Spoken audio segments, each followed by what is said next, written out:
सभी क्षत्रिय बंधुओं को जय माता जी की। परसों संसद भवन समाजवादी पार्टी रामजी लाल के द्वारा महाराणा सांगा के ऊपर अभद्र टिप्पणी की गई, लेकिन उसके बावजूद भी राजपूत समाज में अभी तक कोई उबाल नहीं है। किसी भी संगठन ने आगे बढ़ करके उसको चैलेंज नहीं किया। हमारे जो समाज के राजनेता हैं उनके ऊपर भी बड़ी शर्म आती है कि संसद में बैठने के बाद भी उन्होंने आज तक इसका जवाब नहीं दिया। समाजवादी पार्टी का ये नेता रामजी लाल, जिनका सालों का खुद का इतिहास नहीं है कोई, वो आज हमारे महापुरुषों के ऊपर उंगलियां उठा रहे हैं। चाहे जैसी अभद्र भाषाओं का व्यवहार, वो शब्दों का प्रयोग करते हैं और कुछ समय बाद माफ़ी मांग लेते हैं। तो राजपूत समाज आखिर कब तक यह चीज़ें बर्दाश्त करता रहेगा? सामाजिक संगठन तो आवाज़ उठाते ही उठाते हैं, लेकिन सबसे ज़्यादा अगर शर्म की बात है तो हमारे राजनेताओं पर है। शर्म आती है उनको राजनेता कहते हुए भी। कब तक चुप रहोगे? कब तक पार्टी के गुलाम बनकर रहोगे? अपनी विचारधारा को बदलें। जिस कुल में आपने जन्म लिया है, कम से कम उनके प्रति थोड़ा बहुत तो वफादारी निभाए। कब तक चुप बैठे रहोगे? कब तक बर्दाश्त करते रहोगे? कभी गुजरात वाला बोल देता है, कभी रूपाला बोल देता है, तो कभी उत्तर प्रदेश वाला बोल देता है, कभी कोई फिल्मी दुनिया वाला बोल देता है।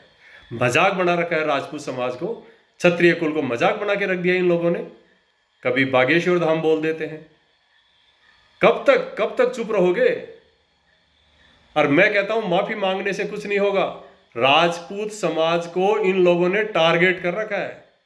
हर बार जानबूझकर इनसे यह कहलवाया जाता है कि राजपूत समाज में देखें क्या प्रतिक्रिया आती है इसके बारे में।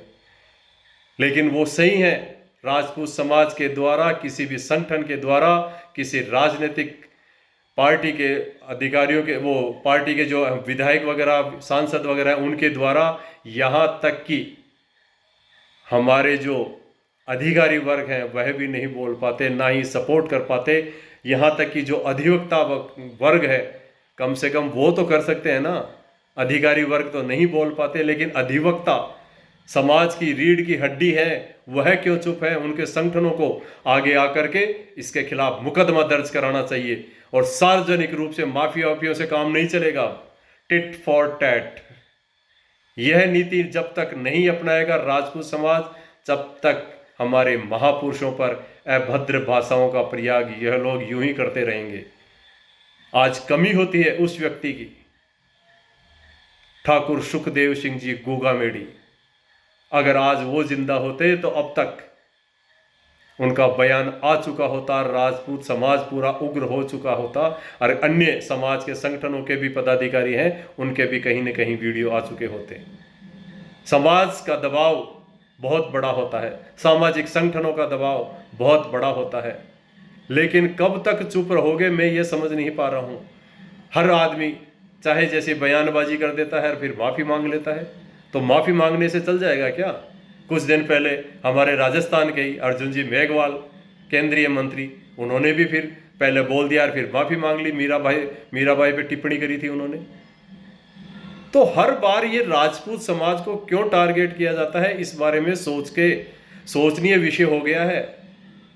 हम हर प्रोग्राम में हमारे राजनेताओं को बुलाते हैं, उनसे बड़ी उम्मीदें रखते हैं, लेकिन क्या वो लोग आज तक उम्मीदों पे खरे उतरे?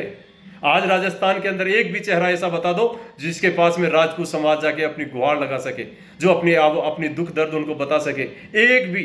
एक भी राजनेता का नाम ऐसा बता दो जो कह दे कि राजपूत समाज के लिए मेरे दरवाजे हमेशा खुले, और मैं खुले मन से कहता हूं। सिर्फ प्रताप सिंह जी खाचरियावास और राजेंद्र सिंह जी गुड़ा बोलते हैं, लेकिन वो दोनों इस समय सत्ता में नहीं है। वो सत्ता में रहते हुए भी बोले थे, लेकिन इसके अलावा भारतीय जनता पार्टी में एक से एक दिग्गज, केंद्र से लेकर राजस्थान, क्या पूरे भारत के वर्ष के अंदर हर राज्य के अंदर राजपूत समाज के व्यक्ति हैं। तो वो मौन क्यों है? क्यों उन्होंने मौन धारण कर रखा है? मेरे ये समझ में नहीं आ रही। जैसे ही वीडियो वायरल होंगे फिर ये माफी मांग लेगा। इसने कितनी बड़ी बात कह दी राणा सांगा के लिए, महाराणा सांगा के लिए, जिन्होंने कि अपने शरीर पर 80 घाव खाए, उसके बावजूद भी लड़ते रहे और मुगलों को अपनी धरती पे आने नहीं दिया। जिन इतिहास के बारे में जो लोग जानते नहीं है, वो चाहे जैसी बयानबाजी दे देते हैं। मैं समाज के सभी संगठनों से पुनः अपील करना चाहूंगा कि अब जाग जाओ, और सोने का समय नहीं है, और अपने राजनेताओं को भी जगाओ। एक परंपरा बंद कर दो कि जब तक हमारे राजनेता नहीं आते तब तक हमारा कोई आयोजन ही सफल नहीं होता।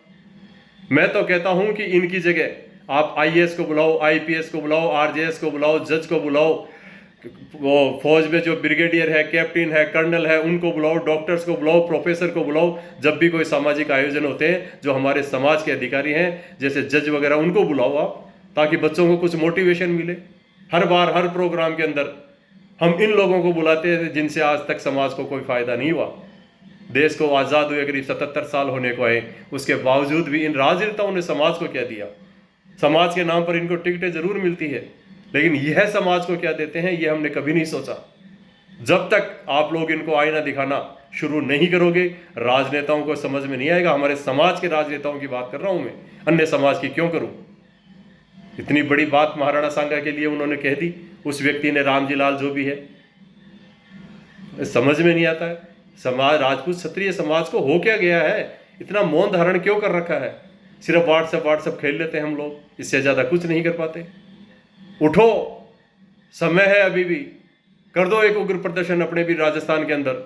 मैं तो कहता हूं कि राजस्थान ही क्यों, पूरे भारतवर्ष में जहां जहां राजपूत निवास कर रहा है उनको उग्र प्रदर्शन करना चाहिए। बड़ा गुस्सा आ रहा है, बड़ा रोष आ रहा है।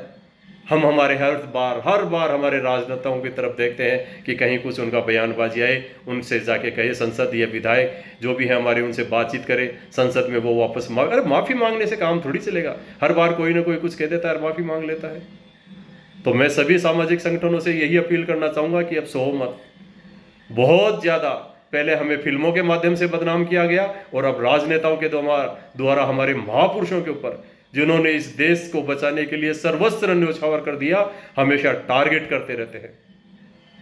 मैं श्री राष्ट्रीय राजपूत कुरीति उन्मूलन संस्थान जयपुर से दिलीप सिंह मेहरोली आप सभी भाइयों से यही निवेदन करना चाहता हूं कि अब सोने का समय नहीं है। दोस्तों, भाइयों, जाग जाओ, और ये जो भी ऐसी बयानबाजी आती है ना, उसका खुल के जवाब दो।